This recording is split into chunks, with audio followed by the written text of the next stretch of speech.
कल की क्लास में हम चार्ट्स इंसर्ट करना पढ़ रहे थे और ये कुछ हमने चार्ट आपको बना के दिखाया भी था, जिसमें कुछ हमने यहाँ पर कंटेंट डाले थे, कुछ एम्प्लॉइज हैं और उनके कुछ मंथ की यहाँ पर हमने सेल फीड करी थी। इस चार्ट को यदि आप सिलेक्ट करते हैं तो इसके बहुत सारे पोर्शंस होते हैं जिनके बारे में हम बात कर चुके हैं कि ये लेजेंड कहलाता है, ये कैटेगरी एक्सेस होती है, ये वैल्यू एक्सेस होती है, ये आपकी कैटेगरी एक्सेस का टाइटल है जहाँ नेम लिखा हुआ है और जहाँ सेल लिखा हुआ है ये वैल्यू एक्सेस टाइटल है। और ये डेटा सीरीज आप देख रहे हैं, ये जो सीरीज होती है ये डेटा सीरीज कहलाती है, जो बार के फॉर्म में आपको दिखाई देती है और हर बार एक इंडिविजुअल कलर से डिस्प्ले हो रही होती है, so that you may get to know about the variation of a value. अब येलो कलर की बार है तो पूरे चार्ट पे येलो कलर की बार से ही वो वैल्यू रिप्रेजेंट हो रही होगी। खैर, एक बार चार्ट बना लिया, अब इस चार्ट में हमें कुछ एडिटिंग करनी है। कुछ एडिटिंग का मतलब ये है कि हमें कुछ भी करना हो सकता है, जैसे कि किसी की वैल्यू में कोई अपडेशन करना है या कोई और काम करना है या एक नया मंथ ऐड करना है।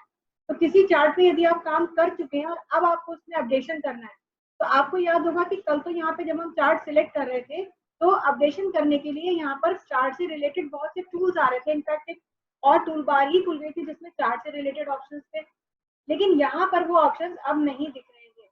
तो वो ऑप्शंस कब आएंगे? जब आप चार्ट को उस मोड में ले जाएंगे जिस मोड में आप एडिटिंग कर सकते हैं, यानी कि चार्ट के एडिटिंग मोड में लाएंगे। ये काम करने के लिए आपको क्या करना है, पॉइंटर को चार्ट में कहीं भी रखना है ये, और राइट क्लिक करके आप यहाँ से कहेंगे एडिट।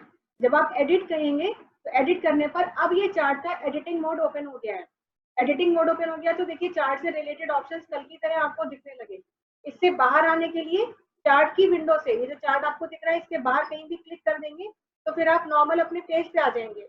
और चार्ट में जाने के लिए फिर पॉइंटर को चार्ट पे रख के राइट क्लिक करके एडिट करने पर आप यहाँ आ सकते हैं। क्योंकि हैंड टू हैंड तो अगर आप चार्ट पे काम कर रहे हैं तब तो आपको वो एडिटिंग मोड में लेके ही जाता है, लेकिन अगर बाद में कभी आपको चार्ट को एडिट करना करने की जरूरत पड़ती है तो इन दैट केस आपको ये ऑप्शन इस तरह से यूज करना होगा। अब इसमें जो भी एडिटिंग करनी हो वो एक बार फिर आपकी मर्जी है, और आपको उसके लिए अगर मान लीजिए कोई एम्प्लॉय का नाम बढ़ाना है या कोई सीरीज कोई मंथ बढ़ाना है तो आपको कहाँ जाना पड़ेगा, फिर से एक बार इसके डेटा टेबल मोड में जाना होगा। और डेटा टेबल मोड में जाने के लिए भी क्या करेंगे, राइट क्लिक कर दीजिए। सबसे अच्छा तरीका तो ये है कि आप राइट क्लिक करिए और राइट क्लिक करके कह दीजिए डेटा टेबल, और डेटा टेबल में आएंगे तो जैसे कल आपको बताया था ऐसे ही आप कोई सीरीज या आप कोई रो बढ़ा सकते हैं और अकॉर्डिंगली अपना काम कर सकते हैं। तो ये तो हो गया कि कोई नया डेटा ऐड करना, लेकिन इसके अलावा और क्या हम कर सकते हैं। जब हमने पॉइंटर चार्ट पे रख के राइट क्लिक किया था तो जस्ट अब हमारे पास एक ऑप्शन यहाँ आया था, चार्ट टाइप। बाय डिफॉल्ट ये जो चार्ट आपका इंसर्ट होता है ये चार्ट आपका क्लस्टर्ड चार्ट होता है, इसमें आपको मंथ जो है डिफरेंट क्लस्टर यानी डिफरेंट बुक में दिखाई देते हैं। लेकिन अगर आप चाहें तो इस चार्ट की वैरायटी भी आप देख सकते हैं कि भाई कौन कौन सी वैरायटी मिल रही है हमें, और अपनी जरूरत के हिसाब से आप चार्ट इंसर्ट कर सकते हैं। चार्ट टाइप के ऑप्शन पे क्लिक करेंगे तो आपके सामने चार्ट टाइप की एक विंडो खुल जाएगी, एक डायलॉग बॉक्स खुल जाएगा और जिसमें इतनी वैरायटी देखिए आपको चार्ट के लिए मिल रही है, column chart, bar chart, pie chart. अब ऑब्वियसली इतने सारे चार्ट्स हैं तो ये आपको भी पता होना चाहिए कि कौन से टाइप का चार्ट कब जरूरत पड़ेगा। ये देखिए जिस पर भी हम क्लिक कर रहे हैं वो चीज हमारे चार्ट पर अप्लाई भी हो जा रही है, चार्ट अकॉर्डिंगली हमारा अपडेट हो रहा है। तो हम ये देख भी सकते हैं कि कौन सा हमारी जरूरत के हिसाब से बेस्ट हमारे लिए सूटिंग है, बेस्ट सुटेबल है। क्योंकि चार्ट बनाना बहुत कोई बड़ी चीज नहीं होती है, या चार्ट में चित्रकारी करना कोई बहुत बड़ी बात नहीं है। बड़ी बात चार्ट से रिलेटेड ये होती है कि जिस डेटा को आप इंटरप्रेट कर रहे हैं वो इंटरप्रिटेशन बेस्ट मैनर में हो। चार्ट देख करके यदि कोई आसानी से आपके डेटा को समझ जाए कि हाँ भाई ये बात कही जा रही है तब तो ठीक है। और अगर चार्ट को देखने के बाद आपसे सामने वाला पूछता रहे अच्छा जरा बताना इसका क्या है, जरा मार्च की वैल्यू दिखाना, आ नहीं रही है ठीक से, या फरवरी की वैल्यू कैसे रिप्रेजेंट हो रही है, या आदित्य का जरा मुझे ऐसे देखना है। तो अगर चार्ट के अगेंस्ट क्वेरीज है इसका मतलब कितना भी सुंदर चार्ट आपने क्यों ना बनाया हो लेकिन वो चार्ट आपका फेलियर है। और अगर आपका चार्ट बहुत सिंपल ही क्यों ना हो लेकिन अगर वो इजीली इंटरप्रिटेबल है, इजीली एनालिसिस हो रहा है उसका और लोगों को रिजल्ट्स मिल रहे हैं विदाउट डिपेंडिंग ऑन यू, तब समझ लीजिए कि वो आपकी 100% सक्सेस है। तो चार्ट का टाइप इस बात के लिए बहुत अहम एक पॉइंट ऑफ व्यू होता है यूजर का कि किस तरह का चार्ट हम बनाए। तो यूजुअली अपनी तरफ से जो चार्ट हमें हमारा लिब्रे ऑफिस राइटर दे रहा है वो डिफॉल्ट चार्ट कॉलम चार्ट होता है। तो सबसे कॉमन भी होता है, बेस्ट इन यूज भी होता है, इजी टू इंटरप्रेट भी होता है और बहुत ही कन्विंसिंग भी होता है कि आप बहुत कन्वीनियंटली उसको देख करके चीजों को समझ लेते हैं। लेकिन अगर हम इस कॉलम चार्ट को भी देखें तो यहाँ पर देखिए हर एम्प्लॉय के 4 मंथ्स की डिटेल के लिए 4 डिफरेंट कॉलम्स यूज किए हैं, जैसे कि ये जनवरी के लिए, ये फरवरी के लिए, ये मार्च के लिए और अप्रैल के लिए। इसी तरह से आज तो चलिए ये 4 महीने हैं, कल को अगर पूरी एनुअल रिपोर्ट बन रही होगी तो ये 4 की जगह में पूरे 12 महीने होंगे, और 12 महीने एक एम्प्लॉय के होंगे, और अगर 5 एम्प्लॉय भी हैं तो ये चार्ट कितना बड़ा होने वाला है आप खुद सोच लीजिए। ये इतना बड़ा चार्ट हो जाएगा कि देखने के लिए आपको बहुत ज्यादा स्क्रॉलिंग की जरूरत पड़ेगी, चार्ट बहुत डिफिकल्ट टू अंडरस्टैंड हो जाएगा क्योंकि बहुत ही ज्यादा डेंस हो जाएगा और चीजों को समझने में आपको बहुत टाइम लगने लगेगा। जब आप ही खुद टाइम से नहीं समझेंगे तो आप सामने वाले को समझाएंगे कैसे? तो हम चाहते थे कि भले ही चार्ट आसान बने, सही बने, लेकिन ज्यादा वैल्यूज अगर हैं या ज्यादा सीरीज है अगर हमारे पास, तो वो कुछ इस तरह से रख दी जाए कि आसानी से उन्हें समझा जा सके। ऐसा करने के लिए जो सीरीज हमारी क्लस्टर यानी डिफरेंट ग्रुप में दिख रही है 1 2 3 4, अगर इन्हीं सीरीज को एक के ऊपर एक रख दिया जाए तो इससे हमें 2 फायदे मिलेंगे। पहला फायदा तो ये मिलेगा कि 4 अलग ग्रुप में नहीं, एक ही ग्रुप में पूरे 12 महीने देख रहे हैं, जिससे जगह बहुत कम ऑक्यूपाई होगी। और दूसरा कि उससे हम इजीली एक मंथ को दूसरे मंथ से बहुत आसानी से कंपेयर भी कर सकते हैं। तो जब भी कभी डेटा सीरीज को एक के ऊपर एक लगाना है, यानी जनवरी के ऊपर फरवरी, फरवरी के ऊपर मार्च, अप्रैल में एंड सो ऑन आ जाए आपका, तो ऐसे केस में ये क्लस्टर हमारा जो चार्ट है ये उसके बाद वो कहला देता है stacked chart. Stack STACK stack, और स्टैक्ड बोल देते हैं हम क्योंकि स्टैक का मतलब है सीरीज वन अबव अनदर, एक के ऊपर एक लगी हुई सीरीज। आप सभी लोगों ने ये कलेक्टिव नाउन वर्ड पढ़ा होगा स्टैक, और खास तौर से ये बुक्स के लिए या कॉइन्स के लिए यूज होता है कि जब आप सिक्कों को एक के ऊपर एक रख देते हैं तो हम बोलते हैं this is the stack of coin, और स्टैक ऑफ बुक्स, एक बुक के ऊपर दूसरी बुक ऐसे गट्ठर बना हुआ है तो वो स्टैक कहलाता है। ऐसे ही जब आप डेटा सीरीज को एक के ऊपर दूसरा और दूसरे के ऊपर तीसरा लगा रहे हैं तो वो स्टैक ऑफ सीरीज कहलाता है, और ऐसा चार्ट हमारा स्टैक्ड कॉलम चार्ट कहलाता है। तो स्टैक्ड कॉलम चार्ट के लिए आपको कहाँ जाना होगा? ये देखिए कॉलम चार्ट की 3 कैटेगरी दिख रही है आपको। ये देखिए नॉर्मल है, ये है आपका स्टैक। अब आप जैसे इस पर क्लिक करेंगे और क्लिक करने के बाद कहेंगे ओके, ये देखिए आपके डेटा सीरीज के स्टैक बन के आ गए। और सबसे अच्छी बात क्या है, सब कुछ यही दिख रहा है। पॉइंटर को जरा यहाँ रख के देखिए तो आपको बता रहा है कि ये पहली डेटा सीरीज है और ये अमन की वैल्यू है, और कितनी वैल्यू है वो आगे देखिए लास्ट में दिखा भी रहा है 567, उसके बाद में 656, उसके बाद में 777 और उसके बाद में 456। तो देखिए सब चीज सामने इजीली विजिबल भी है, सब कुछ बहुत इजीली प्रेडिक्टेबल भी है, और कुछ भी ना देखें तो कम से कम स्टैक की हाइट तो हम देख ही सकते हैं कि हमारे पहले अमन एम्प्लॉय में 4 स्टैक बन गए एक के ऊपर एक, और हर स्टैक की अपनी एक हाइट है। तो नीले रंग की जो बार है उसकी हाइट अलग है, ऑरेंज वाले की अलग है, येलो की अलग है और ग्रीन की अलग है। देखा जाए तो सबसे कम हाइट जो है वो ग्रीन वाले स्टैक की है। तो ये जो हाइट ऑफ स्टैक है ये डिपेंड करती है सीरीज में लिखी गई वैल्यू के ऊपर, यानी जिस स्टैक की हाइट ज्यादा उस स्टैक की वैल्यू भी ज्यादा है, इसीलिए वो स्टैक ज्यादा ऊंचा दिखता है। इसी तरह से देखिए यहाँ पर ग्रीन की सबसे ज्यादा, इसका मतलब ग्रीन की वैल्यू सबसे ज्यादा होगी, ब्लू की सबसे कम है यानी ब्लू की सबसे कम होगी। तो आप इंडिविजुअली अगर किसी का देखें, जैसे मान लीजिए आप अमन को ही देख रहे हैं और पूछ लिया जाए कि अमन ने हाईएस्ट सेल किस मंथ में की, तो आप देख के इजीली बता सकते हैं कि भाई मार्च मंथ में सबसे ज्यादा सेल किया है ना। इसी तरह से अगर आप देखें आदित्य ने सबसे ज्यादा सेल किसने की, तो आदित्य ने सबसे ज्यादा सेल मार्च में की है। आदित्य ने सबसे कम सेल किसने की, उसने जनवरी में की। तो बहुत इजीली प्रेडिक्टेबल है। आमिना ने सबसे कम सेल किसने की, उसने फरवरी में की, क्योंकि फरवरी के स्टैक की हाइट बाकी के स्टैक से बहुत कम है। तो इजीली इंटरप्रिटेबल होता है, वही चार्ट आपके लिए अच्छा होता है। चार्ट की सुंदरता पे ध्यान देने से ज्यादा हमें इस बात पे ध्यान देना होता है कि हमारे डेटा को सबसे अच्छी तरह से कौन सा चार्ट इंटरप्रेट कर रहा है। खैर ये तो हो गई हमारे दूसरे टाइप के चार्ट की बात। तीसरा एक और टाइप होता है, यहाँ पर एक और हमारा चार्ट टाइप होता है नॉर्मल, क्लस्टर्ड, और उसके बाद में होता है ये परसेंट। ये तो जो वैल्यू अभी हम देख रहे हैं ये पूरी वैल्यू देख रहे थे, 567 है तो 567, लेकिन अगर आप परसेंटेज वाइज अगर इसे देखना चाहें तो यही चार्ट आप परसेंट के फॉर्म में स्टैक करके देख सकते हैं। और अब देखिए परसेंटेज में टोटल परसेंट 100% है, लेकिन 100% का इन्होंने कितना कवर किया है वो रेशो के अकॉर्डिंग आपको यहाँ पर दिखा रहा है।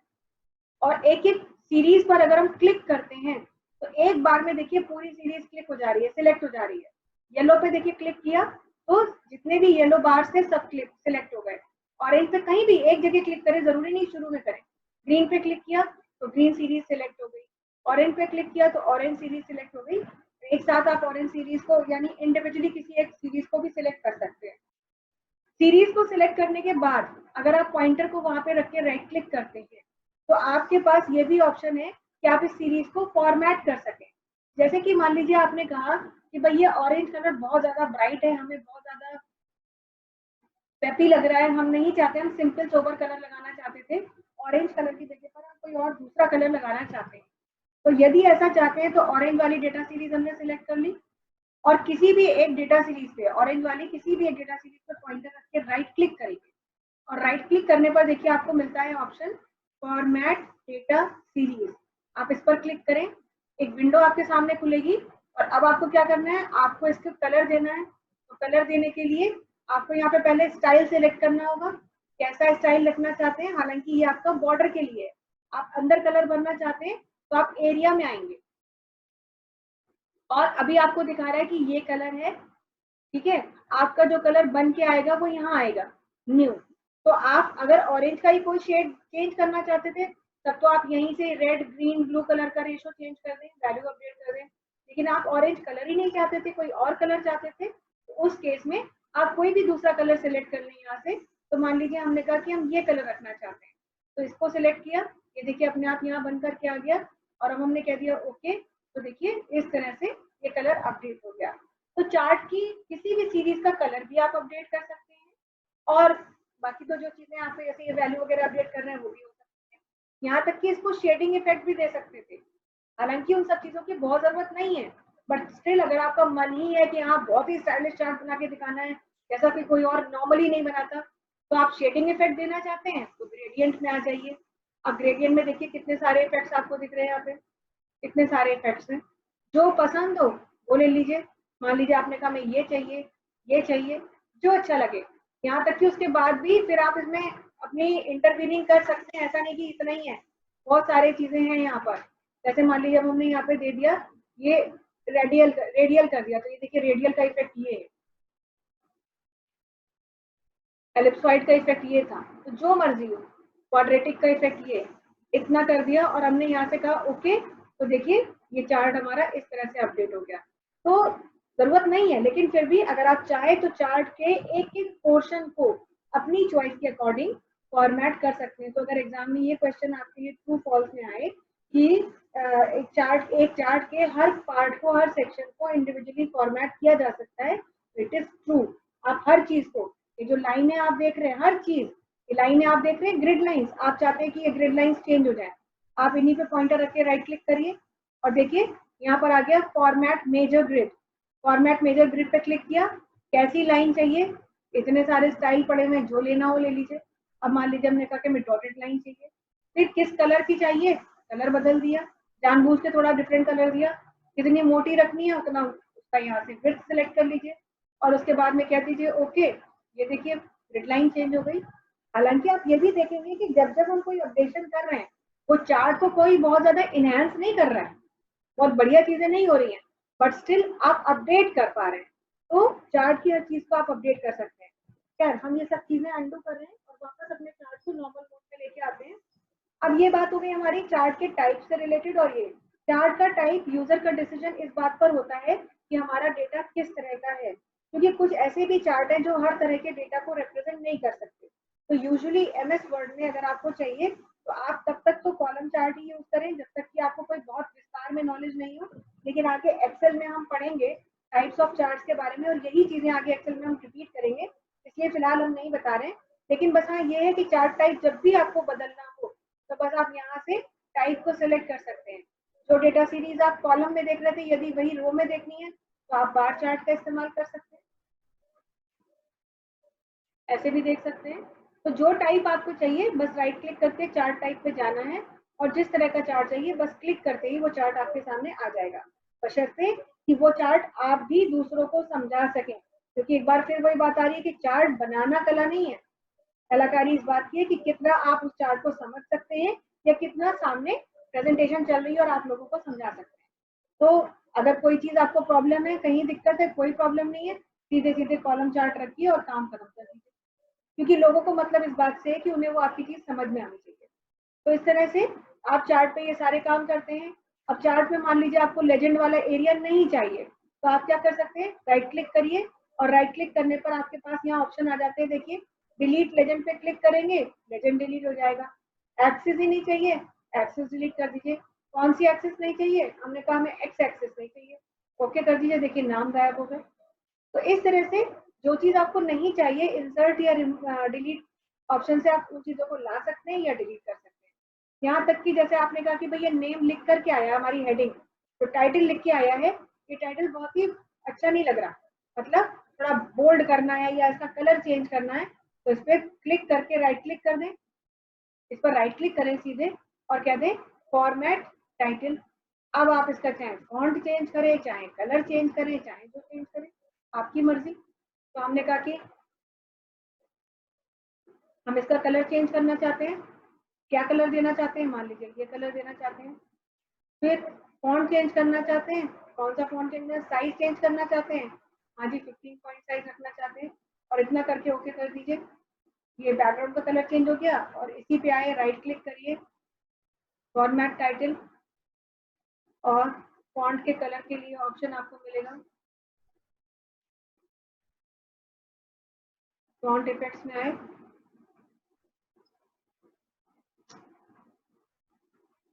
ओके कर देंगे। तो बैकग्राउंड कलर हटा देते हैं।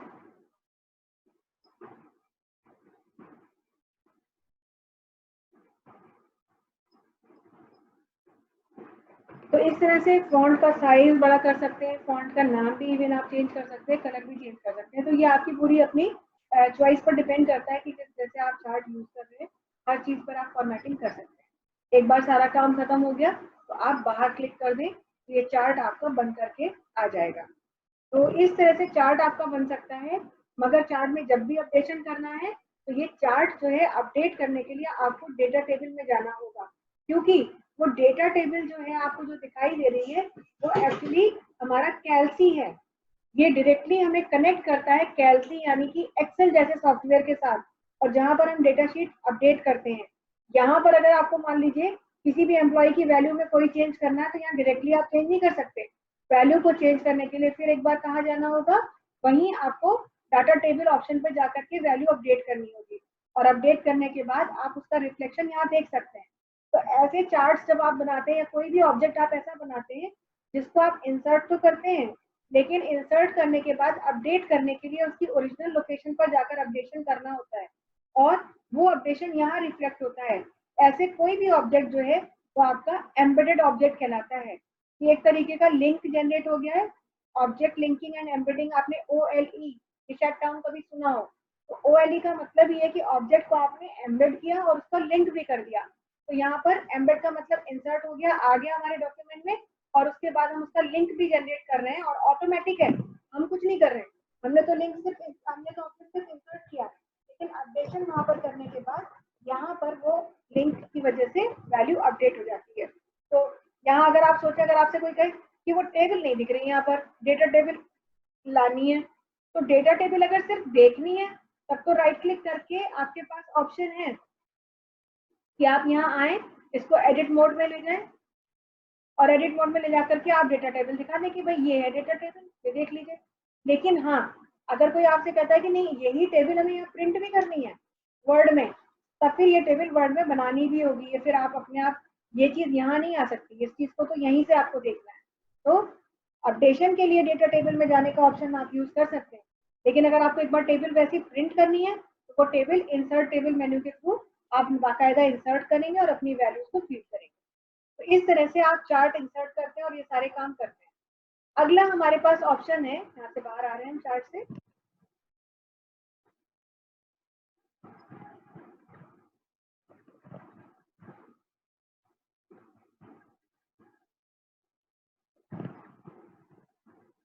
और यहाँ पर अब हमने कहा इंसर्ट मीडिया। तो मीडिया में आपके पास कई सारी चीजें हैं, जैसे पहला ऑप्शन गैलरी का ही है। तो गैलरी का मतलब है कि आपको एक पिक्चर इंसर्ट करना चाहते हैं, और ये पिक्चर आप देखिए यहाँ पर अगर देखें तो ये चीज यहाँ पर अपने आप एक गैलरी की विंडो खुल गई। अगर आप ये यहाँ से ना भी करते, यहाँ से आप ना आते और ना करते, तो भी आपके पास देखिए गैलरी का ऑप्शन यहाँ मिलता है। ये जो साइड पेन होती है, ये देखिए गैलरी का ऑप्शन है, आप इस पर क्लिक करेंगे तब भी देखिए सेम विंडो आपकी खुल गई। तो किसी तरीके का कोई ऑब्जेक्ट अगर आप इंसर्ट करना चाहते हैं पिक्चर के फॉर्म में, तो वो आप गैलरी से यूज कर सकते हैं। अब क्या आपको ऑप्शन मिल रहा है यहाँ? सबसे पहले डिफरेंट स्टाइल्स ऑफ एरोज मिल रहे हैं, और अगर आप देखें तो इतनी तरीके के एरोज हैं। जो भी आपको चाहिए, देखिए कितनी बढ़िया फॉर्मेटिंग है, सब कुछ तो किया हुआ है। हमें तो कुछ करना ही नहीं, बस जो इंसर्ट करना है उस पर हम यहाँ से पॉइंटर रखेंगे अपने उस पर, और यहाँ से उसको ड्रैग कर लेंगे ऐसे। तो ड्रैग करने पर देखिए वो हमारा यहाँ आ गया। जो भी चाहिए यहाँ से उसे उठाया, ऐसे क्लिक किया और ड्रैग करके यहाँ ले आए, और इस तरह से देखिए ये ऑब्जेक्ट हमारा यहाँ आ गया। तो डिफरेंट टाइप ऑफ एरोज आपको मिलते हैं, जो भी आपको चाहिए वो एरो आप यहाँ देख सकते हैं। फिर आपको यहाँ बुलेट्स भी मिल रही है। तो बुलेट्स का मतलब ये नहीं कि अब ये बुलेट हम अगर इंसर्ट करना चाहते हैं तो यहीं से बुलेट इंसर्ट कर लेंगे, नो। बुलेट ये सारी आपको वहां भी मिलती हैं, ऑप्शन बुलेट का यूज करना है, लेकिन वो bullet in form of characters भी यहाँ पर आपको मिल रही हैं। आपको जब भी जरूरत है तो वो बुलेट आप ले सकते हैं। कैसे लेंगे? जो भी बुलेट चाहिए यहाँ से आप उसको बस यहाँ से उठाइए, ड्रैग करिए, और देखिए बुलेट आ गई। और बुलेट आ गई तो बस फिर अब आप उसको जो है बड़ा छोटा जो भी करना चाहिए, ये देखिए ये चीज आप कर सकते हैं। तो इस तरह से डिफरेंट चीजें आप कर रहे हैं। आपके पास कंप्यूटर्स, अब कंप्यूटर्स कैटेगरी में आए तो इतने सारे स्टाइल कंप्यूटर और उसके कंपोनेंट्स की चीजें दिख रही हैं आपको। अब जो आपको पसंद उठाइए और यहाँ ड्रैग करके ले आइए, ये देखिए कंप्यूटर आ गया। तो इतनी सब चीजें आप यहाँ पर यूज करते हैं, जो भी डिफरेंट कैटेगरी है वो सारी चीजें आप कर सकते हैं। फिर आपके पास डायग्राम्स का ऑप्शन है। अब इसमें भी डिफरेंट टाइप्स ऑफ डायग्राम्स पड़े हुए हैं। एक बार फिर चॉइस इज योर्स कि आपको क्या चाहिए। तो आपकी चॉइस का अगर इसमें से कुछ मिल रहा है तो आप उसे ले सकते हैं। मान लीजिए हमने काम को ये चाहिए, उठाया, ड्रैग किया, आ गया। ये देखिए एनवायरनमेंट से रिलेटेड ऑप्शन देखिए, अब आपको यहाँ पे कितनी सारी चीजें मिल रही हैं। तो कोई डिजाइनिंग आपको नहीं करनी है, लेकिन इतने डिजाइन किए हुए आपको यहाँ पर ऑब्जेक्ट्स मिलते हैं कि आपको कोई दुविधा भी नहीं है। आप इंसर्ट भी कर लें और आप बिना किसी मेहनत से वो काम कर सकते हैं। ये शायद ड्राइंग करने बैठ जाए तो आपको अभी बहुत से लोगों को ड्राइंग करनी आ ही नहीं पाएगी, क्योंकि बहुत मेहनत है। फिनेंस से रिलेटेड देखिए आपको यहाँ पर आइकन्स मिल रहे हैं। तो ये सब है, जो भी आपको चाहिए इसमें से वो आप ले सकते हैं। क्लिक कीजिए, ड्रैग कीजिए, आ गया। पीपल से रिलेटेड चाहिए, ये यहाँ पर आपको ऑप्शन मिल रहा है, आपने ड्रैग किया और ये आ गया आपका। फिर स्कूल एंड यूनिवर्सिटी, एक बार फिर आपके एजुकेशन से रिलेटेड ऑप्शन आ गए, जो भी चाहिए ड्रैग कीजिए, आगे। नेक्स्ट फिर हमारी कैटेगरी है यहाँ पर साउंड्स। तो साउंड्स के लिए यहाँ पर आपको ये साउंड्स मिलती हैं।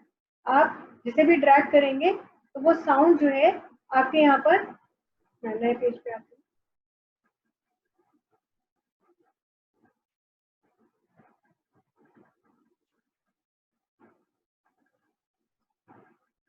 हम इस पेज पर हैं। ये देखिए आपको आवाज सुनाई दे गई। तो इस तरह से कोई साउंड अगर आपको इंसर्ट करनी है तो वो साउंड आप यहाँ इंसर्ट कर सकते हैं। ड्रैग करके ऐसे ले आएंगे, ये साउंड आ गई, और इस साउंड को जब भी आप यूज करना चाहें तो बस आपको यहाँ पर देखिए प्ले का ये टूल बार मिल जाती है नीचे, तो आप ये प्ले का बटन यूज कर सकते हैं। अब ये MS वर्ड में 7 में और 10 में ऑप्शन नहीं है, 13 में 16 में है, लेकिन लिब्रे ऑफिस राइटर में आपको ये ऑप्शन मिलता है। पर बहुत ज्यादा केसेस में ऑफिशियली तो कभी भी आपको साउंड फाइल की जरूरत नहीं पड़ती है, पर अगर चाहिए तो इस तरह से साउंड फाइल को भी आप यूज कर सकते हैं। मैंने फिलहाल डिलीट कर दिया है। तो ऐसे बहुत सी साउंड फाइल्स हैं आपके पास, एक दो नहीं है, तो डिपेंड करता है किस तरह की साउंड आपको चाहिए, वो साउंड भी आप ले सकते हैं। देन हमारे पास नेक्स्ट कैटेगरी एक बार फिर से सिंबल्स की है, और number of symbols are there. जो भी सिंबल आपको चाहिए आप ट्रैक करके सिंबल्स को भी यहाँ पे लेकर के आ सकते हैं। सिंबल के बाद में नेक्स्ट हमारे पास ऑप्शन है टेक्स्ट शेप। अब टेक्स्ट शेप का मतलब ये है कि ये शेप तो है, लेकिन ऐसी शेप्स है जिसमें आप टेक्स्ट लिख सकते हैं। फॉर एग्जांपल हमने इस पर क्लिक किया और यहाँ ड्रैग किया, तो देखिए यहाँ पर आप जो है आपको ये टेक्स्ट शेप मिल गई, और आप यहाँ पर अपना डेटा भी टाइप करना चाहें तो कर सकते हैं। वो मैं बताऊंगी कैसे टाइप करते हैं। वो डेटा हम टाइप करके बॉक्स के अंदर ला सकते हैं। तो ये डिफरेंट टेक्स्ट शेप्स आपको मिल रही हैं। अब शेप्स हैं जैसी भी चाहिए आपको, इतनी सारी शेप्स मिल रही हैं। ट्रांसपोर्टेशन हमारी लास्ट कैटेगरी है, इसके बाद और कोई कैटेगरी नहीं है। ट्रांसपोर्टेशन में आपको ट्रांसपोर्टेशन के सिंबल्स मिल रहे हैं, जो आपको चाहिए वो ले लीजिए। और इस तरह से देखिए इतने सारे सिंबल्स हम ले लेते हैं। तो ये सारे सिंबल्स हम इंसर्ट करते हैं और ज़रूरत के हिसाब से जैसा हमें काम होता है वैसा ही हम अपने चीज़ों को ले सकते हैं। सबसे अच्छी बात ये है कि ये जो सिंबल्स हम ले रहे हैं इनको एक हद तक हम एडिट भी कर सकते हैं। एडिट करने का क्या मतलब है, मगर एक चीज़ ये भी ध्यान रखनी है कि एडिटिंग तभी की जा सकती है जब राइटर सॉफ्टवेयर हमें खुद इस बात के लिए फैसिलिटी दे। ऐसा नहीं कि हम जो मर्जी हो करें, अगर हमें मिल रही है परमिशन तो ही हम कर सकते हैं। तो हमें कैसे पता चलेगा कि इसको एडिट करने की परमिशन हमें क्या मिल रही है? तो जिस भी ऑब्जेक्ट को एडिट करना है, जैसे फॉर एग्जाम्पल हम चाहते थे कि इसमें बुक वाली शेप में हमें कुछ चेंज करना है, तो हम राइट क्लिक करेंगे और राइट क्लिक करने पर देखिए आपको यहाँ पर ऑप्शन मिलता है एडिट विद एक्सटर्नल टूल। आप जैसे इस पर क्लिक करेंगे ऑटोमेटिकली क्या होगा कि आपका जो ये टूल है, जो आपका ऑब्जेक्ट है, एक अलग विंडो में खुल जाएगा।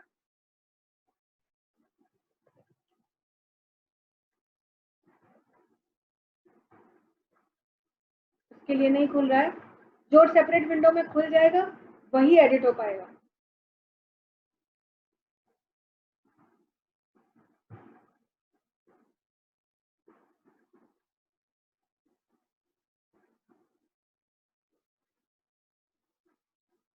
ये देखिए जैसे ये खुल गया यहाँ पर, तो अब क्या आप चेंज करना चाहते हैं वो आपकी मर्जी है। तो हम जैसे यहाँ पर देखिए, वैसे तो हमारे पास बहुत सारे ऑप्शन है कि आप इसे बड़ा करके देखना चाहते हैं, डिलीट करना चाहते हैं, और नेक्स्ट फिर आपके पास यहाँ पे ये मैं टूलबार में नीचे कर देती हूँ। नेक्स्ट फिर हमारे पास यहाँ ऑप्शन होता है कि हम इसको फेवरेट्स में ऐड कर सकते हैं, या फिर आप इसको जो है रोटेट कर सकते हैं, या फिर आप इसे क्रॉप कर सकते हैं। अब यहाँ पर ही देखिए आपके पास एक ऑप्शन है एडिट एंड क्रिएट। आप इस पर क्लिक करेंगे और यहाँ से एडिट ऑप्शन में जाएंगे। एडिट ऑप्शन में हम आए तो फिर ये विंडो हमारी यहाँ पर खुल गई। अब इसमें आप क्या एडिटिंग कर सकते हैं वो आपके पास ऑप्शन है, जैसे कि आप यहाँ पर फिल्टर अप्लाई कर सकते हैं। अब फिल्टर्स में आपके पास इतने सारे तरीके के फिल्टर हैं, जो भी आपकी मर्जी है वो आप ले लीजिए। तो मान लीजिए हमने कहा हमें ये फिल्टर चाहिए, तो हमने ये ले लिया, या ये ले लेते हैं, चलिए ये लिया, और इसके बाद में कह देंगे सेव अ कॉपी। जैसे ही सेव अ कॉपी करेंगे, अब ये कॉपी इसकी सेव हो रही है।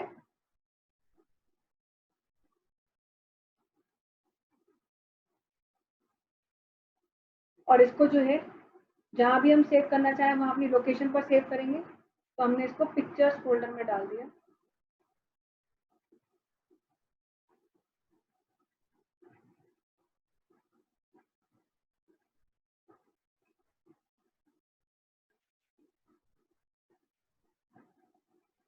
ये देखिए पिक्चर्स फोल्डर पड़ा हुआ है, इसमें हमने इसको सेव कर लिया। नाम आप अपनी मर्जी से भी दे सकते हैं, हमने कहा जो डिफॉल्ट नेम है वो भी ठीक है, और ये सेव कर दिया उसने हमारी फाइल को। और अब आप यहाँ से बाहर चले जाएंगे, यहाँ से हम क्लोज पर क्लिक करेंगे तो देखिए हम बाहर आ गए। अब हमें इसकी जो एडिटेड कॉपी है वो चाहिए, तो हम क्या करेंगे, राइट क्लिक करेंगे और क्या कह देंगे, रिप्लेस। और रिप्लेस करने पर वो पूछेगा कहाँ से लानी है पिक्चर। तो हम देखिए फाइल सेव करके आए थे, ये फाइल है, और यहाँ से ओपन करेंगे तो देखिए पुरानी पिक्चर रिप्लेस हो गई। आप पुरानी को डिलीट करके भी नहीं इंसर्ट कर सकते, लेकिन आपको पता है कि ये ऑब्वियसली मतलब एक टू स्टेप एक्शन हो गया, और इसमें आपने एक ही बार क्लिक करके काम कर लिया। तो इस तरह से आप एडिटिंग भी कर सकते हैं, लेकिन एडिटिंग की जरूरत नहीं पड़ती है क्योंकि अपने आप ही इतने स्टैंडर्डाइज चीजें देता है। बट स्टिल अगर आपको चाहिए, या एग्जाम में क्वेश्चन आता है कि किसी ऑब्जेक्ट को क्या हम एडिट कर सकते हैं जो इंसर्ट किया है, तो yes we can edit objects.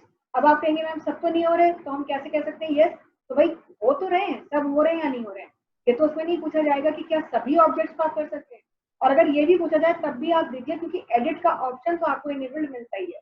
तो इस तरह से आप जो है एडिट कर सकते हैं किसी भी ऑब्जेक्ट को। 99.99 केसेस में एडिटिंग की जरूरत नहीं पड़ती है, क्योंकि दो रीजन है। पहली बात तो ऑब्जेक्ट अपने आप में इतना अच्छा होता है कि आपको उसे मॉडिफाई नहीं करना है। दूसरा रीजन ये है कि ये प्रोसीजर इतना लंबा है कि यूजुअली यूजर इसको अवॉइड करता है। यही चीज एमएस वर्ड में थोड़ा आसान है, लेकिन आसान वहां भी उतना नहीं है। मैं आपको वहां भी करके बता दूंगी, पर वहां पिक्चर इतने सारे ग्रुप्स में डिवाइड हो जाती है, इतने सारे डिफरेंट ऑब्जेक्ट में डिवाइड हो जाती है, फिर उन्हें संभालना थोड़ा मुश्किल होता है। सही तरीका अगर नहीं पता हमें तो बहुत मुश्किल से हम उसे सही करेंगे। तो इसलिए यूजुअली एडिट नहीं करते हैं, लेकिन करना चाहे तो कर सकते हैं। और अगर एग्जाम में क्वेश्चन आए कि क्या आप एडिट कर सकते हैं, तो yes we can edit objects. तो ये आपका नेक्स्ट हमारा जो ऑप्शन था यहाँ पर इंसर्ट में, एक हमने यहाँ पे पढ़ा था पिक्चर्स में। मीडिया में पहला तो हो गया गैलरी, तो गैलरी के बारे में हो गया। सभी ऑब्जेक्ट्स को आप इसी तरीके से एडिट करना चाहें तो कर सकते हैं। नेक्स्ट है आपका स्कैन। तो अगर आप कोई स्कैन की भी इमेज मतलब स्कैन भी करना चाहते हैं और स्कैन करके लाना चाहते हैं, तो स्कैनर आपके कंप्यूटर में लगा होना चाहिए और आप सिलेक्ट सोर्स में जाएंगे और स्कैन के लिए कमांड देंगे स्कैनर के लिए, तो वो इमेज जो स्कैनर में पड़ी होगी वो इसे स्कैन करेगा और यहाँ से ला सकता है। इसी तरीके से अगर आपको कोई ऑडियो और वीडियो लाना है, तो ऑडियो तो हमने आपको बता ही दिया कि किसी तरह से कैसे आएगा। और मान लीजिए वो ऑडियो आपके गैलरी में नहीं पड़ा है, कहीं और पड़ा हुआ है, तो वो ऑडियो भी आप ला सकते हैं। जैसे म्यूजिक फोल्डर में मान लीजिए हमारे पास कोई म्यूजिक पड़ा हुआ है, अभी हम देख लेते हैं यहाँ पे कोई म्यूजिक अगर पड़ा है तो वो भी फाइल पड़ी है, हमें नहीं पता क्या है ये, और हमने कहा ओपन। तो जब हम इसे ओपन करेंगे तो ये म्यूजिक फाइल हमारी जो है यहाँ पर आ जाएगी और फिर आप इसे प्ले करके देख सकते हैं। ये देखिए इस तरह से आप सभी सुन पा रहे होंगे कि आवाज आ रही है।